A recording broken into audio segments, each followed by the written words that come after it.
Hey friends, hi, welcome to your channel Bindaas studies. तो मैंने आपसे कहा था ना कि मैं वन बाय वन आपको साइट्स बताती जाऊंगी क्योंकि एग्ज़ाम बहुत बहुत बहुत पास है।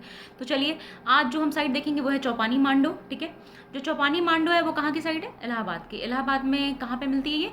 बेलन घाटी में स्थित है ये साइट। ठीक है, तो जो हमारी चौपानी मांडो है, ये अगर आपसे पूछा जाए कि ये कौन से एज को रिप्रेजेंट करती है, यानी ये किस काल को रिप्रेजेंट करती है, तो ये किस काल को करती है? ये मेसोलिथिक एज को करती है, यानी कि मध्य पाषाण। ठीक है, ठीक है, मध्य पाषाण की जो साइट है, यानी जो मेसोलिथिक साइट है, ये चौपानी मांडो उसकी साइट है। ये ध्यान रखिएगा। ठीक है, अब जो जिसने इसकी खोज करी, ठीक है, वो कौन थे?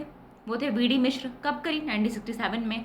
और जो इसका पहला इसका पहला जो इसकी खुदाई करवाई, जो इसका एक्सकवेशन करवाया, वो किसने करवाया? वो भी 1967 में वी डी मिश्र ने करवाया। ठीक है, उसके बाद यहाँ पे जो बड़े पैमाने पे, यानी कि जो एक लार्ज अमाउंट, एक लार्ज वे में जो यहाँ पे एक्सकेवेशन हुआ या जो खुदाई हुई, वो जी आर शर्मा ने करवाई। ठीक है, doctor ji are Sharma ji ने यहाँ पे करवाई, और मतलब उनके निर्देशन में बी बी मिश्रा ने करी। ठीक है, तो अगर निर्देशन की बात करी जाए तो जी आर शर्मा है, और किसने करी? तो बी बी मिश्र थे। ठीक है, जो यहाँ विशेष है वो क्या है?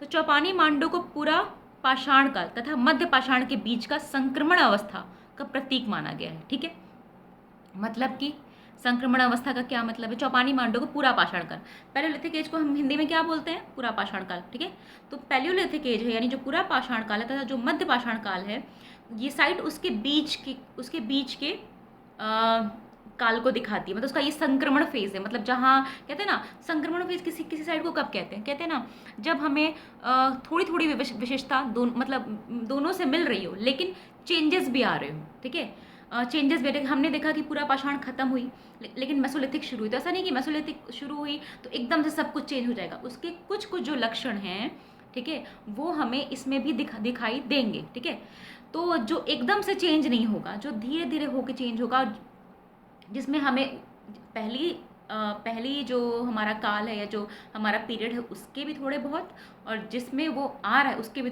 उसके तो खैर मिलेंगे मिलेंगे। तो उनके जो बीच के फेज की साइट होती है, जो एकदम से नहीं बदलती है, ये वो साइट है।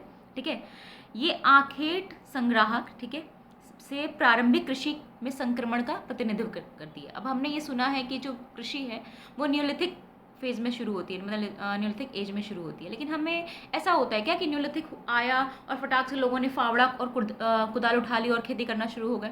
ऐसा तो नहीं होता।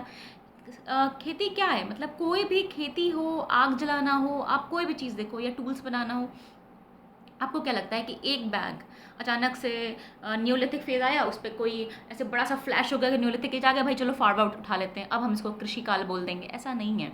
ये जो क्रमिक विकास है, मतलब कि ये डे बाय डे हज़ारों साल लग गए चीज़ों को सीखने में, समझने में, कोई नया प्रोसेस स्टार्ट करने में। ठीक है, तो आखेट संग्रह किसको बोलते हैं? मतलब कि जो लोग शिकार पे जीते थे, आखेट करते थे, मतलब कि जो लोग हंटिंग करते थे, ठीक है, जो एनिमल हंटर्स होते थे, ठीक है, जो पशुओं को मारते थे, उन्हें खाते थे, फिर उनकी हड्डियों से भी औजार बनाते थे। ठीक है, तो ये कहते हैं जो प्रारंभिक कृषि की जो अवस्था है, मतलब कि इसको संक्रमण काल क्यों कहा गया? क्योंकि देखिए, ये एकदम से ऐसा भी नहीं है कि इसमें आके लोग खेती करने लगे, ऐसा भी नहीं है। और ऐसा भी नहीं था कि लोगों ने जो है जो हंटिंग करना है, जो शिकार करना है, वो बंद कर दिया, ये भी नहीं था। तो ये बीच का फेज़ है, मतलब लोगों ने शिकार तो करा ही करा, ठीक है, अपने खाने पीने की ज़रूरतों के लिए, प्लस लोगों ने वो कृषि की तरफ भी सोचना शुरू हो चुके थे। मतलब उन्होंने कृषि की तरफ भी ध्यान देना शुरू कर दिया था, इसीलिए इसको कहते हैं संक्रमण काल। ये चीज़ हम न्यूलिथिक को नहीं बोलते, क्यों? क्योंकि वहाँ पे प्रॉपर खेती हो रही थी। लेकिन यहाँ क्या, अभी खेती की शुरुआत हो रही है, लेकिन प्लस लोगों ने आखेट को नहीं छोड़ा है। और आखेट अगर हम देखा जाए तो किसके लक्षण हैं?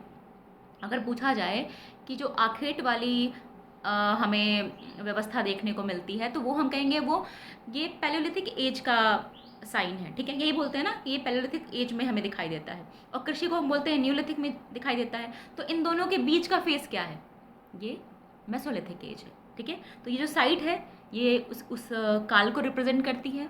ठीक है, चौपानी मांडो का जो उत्खनन है वो क्षैतिज हुआ है।